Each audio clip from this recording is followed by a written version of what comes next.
Bismillahirrahmanirrahim. Assalamualaikum warahmatullahi wabarakatuh.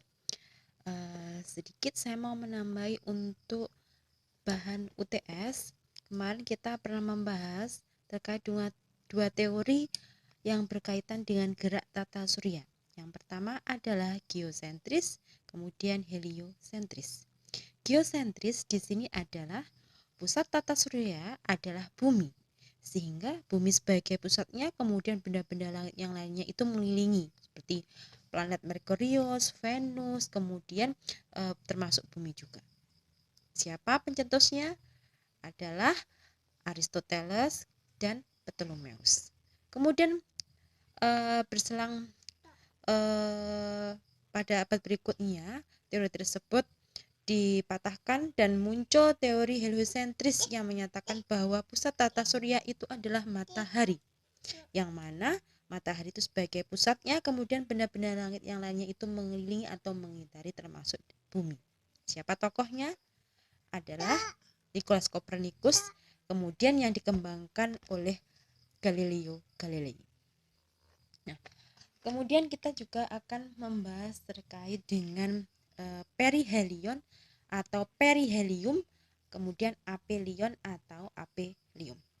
Nah, kalau perihelion di sini atau perihelium, titik orbit benda langit terdekat dengan matahari. Termasuk apa saja? Yaitu planet dan benda-benda langit yang lain, termasuk juga bumi. Sedangkan kalau aphelion atau aphelium di sini adalah titik orbit benda langit atau benda angkasa yang terjauh dari matahari, termasuk planet, kemudian juga bumi dan benda-benda langit yang lain. Sehingga kita gambarkan di sini matahari. Ketika bumi mengintari matahari ya, berevolusi, itu kadang dekat yang disebut dengan perihelion, kemudian ketika jauh aphelion atau aphelium. Tadi nggih, kalau jarak terdekat dengan matahari disebut perihelion, kalau jarak terjauh adalah aphelion atau aphelium. Nah, itu berlaku untuk benda-benda langit yang lain, tidak hanya bumi. Tetapi kita berada di bumi, di sini akan berkaitan dengan ketika berotasi. Ketika bumi berotasi, ketika posisinya perihelion, ketika dekat dengan matahari, maka gaya gravitasinya ini akan semakin kuat. Maka kuat sehari semalam ketika berotasi kurang dari 24 jam. Jadi tidak ada 24 jam sehari semalam ketika bumi itu perihelion atau dekat dengan matahari. Ketika jauh posisi bumi, maka gaya gravitasinya semakin lemah. Nah, ibaratnya kalau kita akan menjauh satu titik A ke titik B kok jauh, maka gravitasinya akan lemah. Maka ketika sehari semalam ketika berotasi akan membutuhkan 24 jam lebih. Nah, ini akan membingungkan sehingga kita kenal dengan equation of time ini sebagai perata waktu. Sehari semalam itu 24 jam pas, tidak kurang, tidak lebih. Nah, kemudian kenapa perihelion atau aphelion? Karena di sini bentuknya elips. Maka pergerakan benda langit atau termasuk bumi ini tidak konstan, jadi berubah-ubah, kadang dekat dengan matahari, kadang jauh.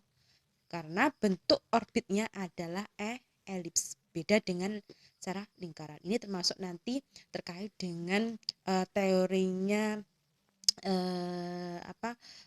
Kepler ya nanti.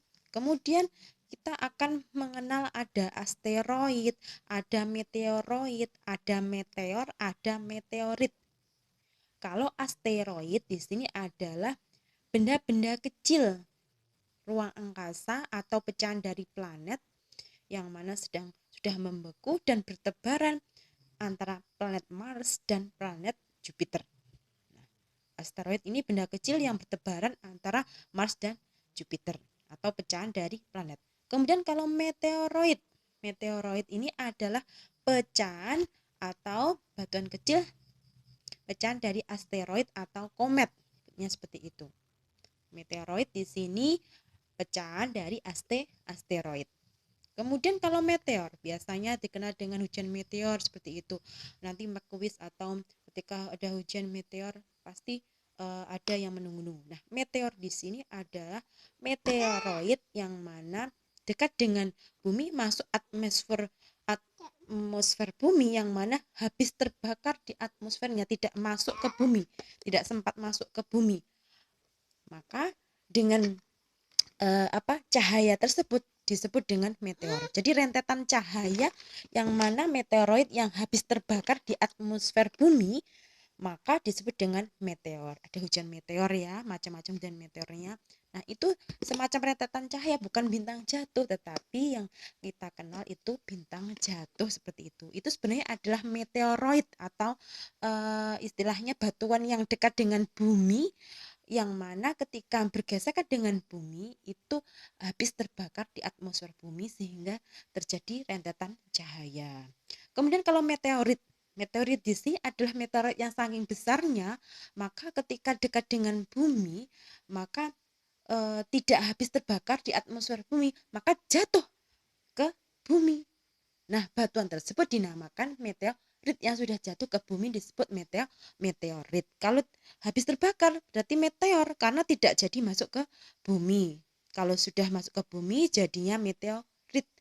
Kemarin tahun berapa ya itu 2010 2000 berapa itu ada yang jatuh di Jakarta, kemudian di Bone itu ya. Tahun sebelumnya itu juga jatuh di Sumatera.